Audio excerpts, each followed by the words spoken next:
This guy just made $500,000 from an AI powered football prediction platform with just two core members, no investor, zero money spent on ad. Today, we sit down with him, break down how he actually built it from the product to marketing hack, what actually worked. He has never shared this before publicly. If you're a SaaS or an AI product specialist or just starting out, this could literally change and how you grow your business. Watch it till the end.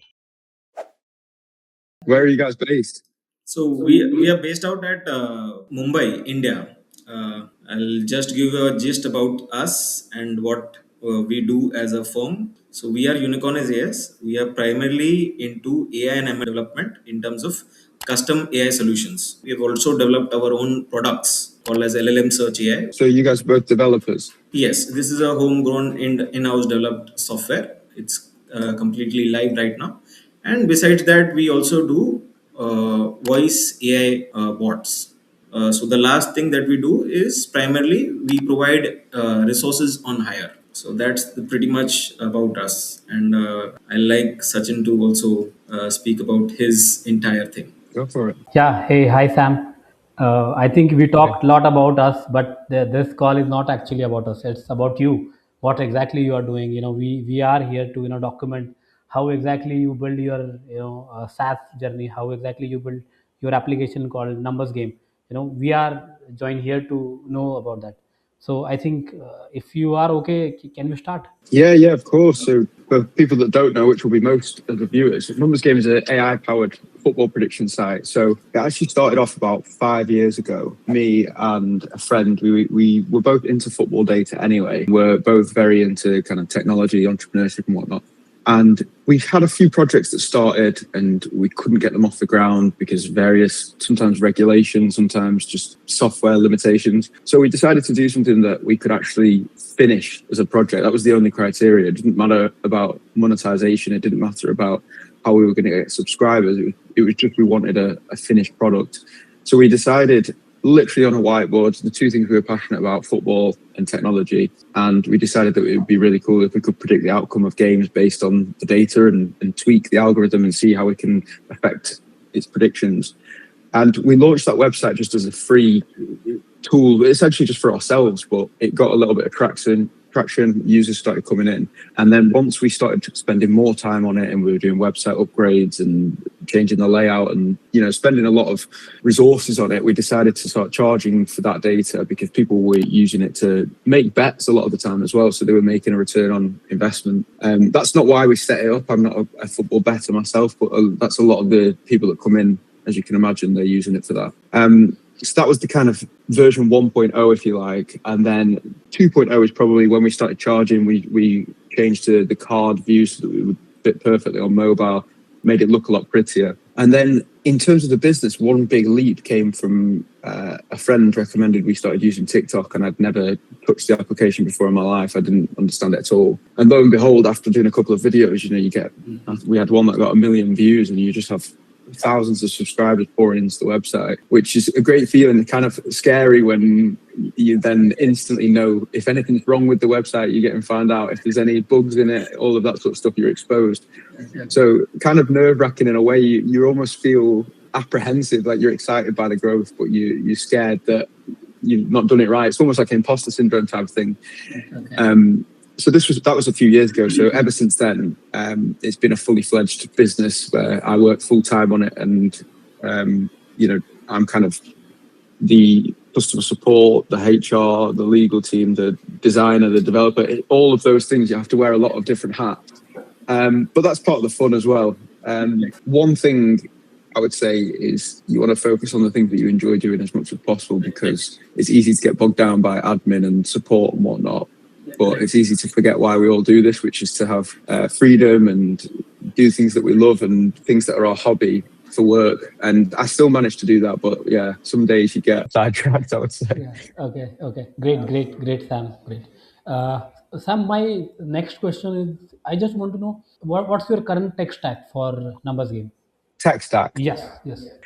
So we use, for the front end, it's Vue. If you're aware of Vue.js, the framework, the JavaScript framework, that's what we use for the front end. it's all hosted on AWS backend. So it's a fully custom site. A lot of people come in and be like, oh, so it's WordPress or but it's not. People can't get their head around a lot of the time. It's fully custom made, which is quite normal in our community, but in the wider community where people have online businesses, maybe e-com and stuff like that, they use Shopify, they use these templates. You can't really do that in this space. So we use AWS, we use Lambda for functionality and things like that. We pull the data in from various different resources, just APIs from data companies, which basically are people sat in a room pressing a button every time there's a shot or a pass or something like that. And then we pay them for an API to bring in all the data. It's in like a JSON format. And then we take that and we use Python on the back end to basically write our algorithms and decide what to do with all that data. And then I make it look pretty on the front end so the users can just kind of get that information as quickly and easily as possible and access through mobile. Do you have any specific questions on parts of the tech stack, or No. is a I general think overview okay? yeah, we get it. That for front end you are using Vue.js. For back end you are using Python, and for hosting I think you are using AWS. What is the database you are using? DynamoDB as well, so that's in Okay. AWS as well. Okay. Great. I think Ram, can you just ask your question? Yes. Hi. So I just wanted to ask for a founder in terms of the entire journey, what was the exact pain point or the exact moment you thought that, yeah, I want to build this product? It was more of a pain point for us in terms of businesses that we were struggling to get off the ground. It was about doing something that we enjoyed doing rather than trying to slog through. And this is the completely wrong way to build a business. But you have to remember, at the time, I wasn't trying to build a business necessarily. I was just doing my hobby. So it wasn't a pain point it's not necessarily a problem that I was solving, or I kind of solved a problem indirectly, which is that people like to win more bets. The problem is losing bets. And now by making more informed decisions, they can win more bets. But for me, it was just curiosity, which led me down that path. And I thought it was something cool. And we can actually, football itself has changed quite a lot in that it's become a lot more data focused. It's a lot more easy to predict these days as well, because there's so much more data to go off. And it kind of, that's how it came about. And then I kind of solved that problem of betting indirectly or not on purpose anyway, which is, like I say, not the best way to set up a business, but you need luck as well sometimes. Absolutely. Logically, the next question is, what did you learn from your first 10 paying customers? What was the learning, or what was the key Mm. insights from that? Yeah, this is a really good question, because over these years I've learned so much stuff it's impossible to even comprehend. Like kind of technical hard skills. Like I've learned a lot more about back end development. I was more front end. I've done a lot more video editing and like online content creation, which I've never done before. Graphics and things like that. But in terms of how to grow a business, the first 10 users, what they taught me was to build from the user and go backwards, rather than what we were doing at first, which was building what we wanted. If there's a scale like this, what we want and what the user understands, we were starting off with what we want and kind of slowly working back until we thought the user will understand what we're talking about. And that goes right the way from like marketing copy and graphics to the actual website itself and the UX and things.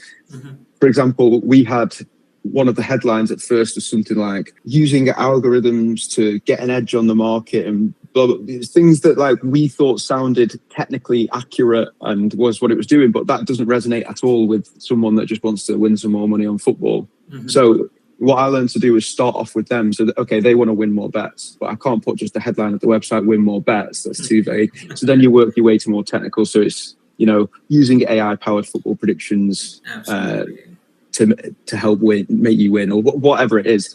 Mm. But the big difference for me was starting off too technical and working backwards, rather than starting with the user and working to kind of fit the technicality in there, if you like. If at all, sometimes you don't need to. They don't need to know how it works. No one gives an expletive how it works. It's more about what it can do for them. And that was a big learning curve for me, which seems obvious to a lot of business people. But like I say, I wasn't a business person at the time. Wonderfully said. Great insight in terms of the entire your first 10 paying customers. Very good insight. So now I wanted to ask one more question: was what is one hack or one shortcut that you came to know that gave you unexpected or literally an avalanche growth in your revenue journey? That's an easy one, and it is TikTok, because I would say that with many other marketing channels, the output is maybe linear with the input. You know, you can, with YouTube, for example, the more you put in, the more you get out. Obviously, you can have a video that kind of takes off exponentially, but with TikTok, sometimes the lower quality videos were the ones that took off more. You know, you could spend, I'm not exaggerating here, 30 seconds recording just a green screen video. I would have the website in the background. I'd say, this is my prediction for today based on this data. And it gets 800,000 views and you've got thousands. It takes you 20 seconds to make the video. It doesn't kind of work that well in my industry anymore. I think they've clamped down a little bit on gambling and things. But for some industries, it will still be the case where you can get those views exponentially. It's worth doing it because it takes so little time. You could do, and I did do for a long time, a quick video every morning before you start the rest of your work, and it doesn't take much time at all. So TikTok and social media really avalanched your growth journey in terms of organic content. Yeah, and I would say what's important about organic content is creating value for people, because there's a big difference between sort of content marketing and advertising. Because if you do a TikTok where you're saying, this is my website, it's really good, come and sign up, no one wants to watch an advert, no one sits and watches adverts. But if you're providing value for the user and your product is featured, or maybe it's even just in a parallel industry to your product, then that's where it's most effective, because you're creating value for people anyway for free. Absolutely. And then they can then see your product and subscribe. Yeah, absolutely. Well said. I wanted to know the main thing or the main point of this entire podcast. What is your current MRR? Okay, yeah. You know, it's fallen off a little bit. It's about $10,000 a month at the minute. Wow. In our peak, it was about 30. But what happened was TikTok decided to clamp down, so naturally that caps it off. That is kind of a good example of what I'm talking about here with the nature of TikTok. 10K MRR for us is what we can just kind of maintain with our adverts, and we kind of just trundle along, and it's nice and easy and linear. We can put a little bit more money into the ads, we can get a little bit more out, and it's a linear scale up. Whereas when TikTok is favoring us, then you can just explode without even realizing. Some days we would wake up and, you know, you have 60 new subscribers and you're like, where's that come from? And then you realize that one of the TikToks has exploded. Nice. But it was a big difference for us, yeah. And we're still chasing that high. Absolutely. So now, logically, the next question in 2026, so if you had the same team in terms of your entire numbers game, what is one thing that you could do, that one or a few things that you could do that can double your MRR in the coming 6 months? For us, it's about refining details which we've kind of neglected in the background. So, for example, SEO, we were very, very early in using AI to make football predictions. There's quite a lot of competitors now. When we started, it was 2021. And I could show you the Google trend graph for searches of AI football predictions. And it's completely flat. It's 0 out of 100 until about 2023. Then you get a bit of an increase. And then right now it's at 100 out of 100 for interest over time. So that then begs the question, how are we ranking for SEO? And if you search that at the moment, we're not ranking very highly for SEO. We've kind of fallen behind because of how many competitors are coming to the market. So to scale up going forward and in 2026 and over the next 6 months, for me, it's about sustainable growth. TikTok is fun and can get you that kind of disproportionate growth to the input-output ratio. But what I want to do in the next 6 months is make sustainable choices. SEO, have a backlog of content on things like YouTube, which is more evergreen. Okay. We also want to start doing more regular blogs and things like that. Again, adding value for people, but supplementing SEO and things like that too. I'm building more of an online presence because we kind of got to that point without having much of an online presence at all. Like don't get me wrong, we built a TikTok to 20,000 subscribers, but then it would get banned because it was football gambling. So we'd start a new one and then it'd get to 20K subscribers and get followers and get banned again. I think my current one's on about 7,000 followers, but it's not the same as having a presence across, say, X and YouTube, where it's evergreen content and you're building a community. TikTok is quite I'd say like transactional, like they watch a video, the followers don't really mean anything. It's more of like a vanity metric. Whereas if you have a strong community on something like X, as a lot of people in the kind of indie dev and indie hacker world do, that is a lot more sustainable for growth. It also means you can then launch other products off of that as well. So in answer to your question, increase SEO and sustainable strategies and build an online presence as well.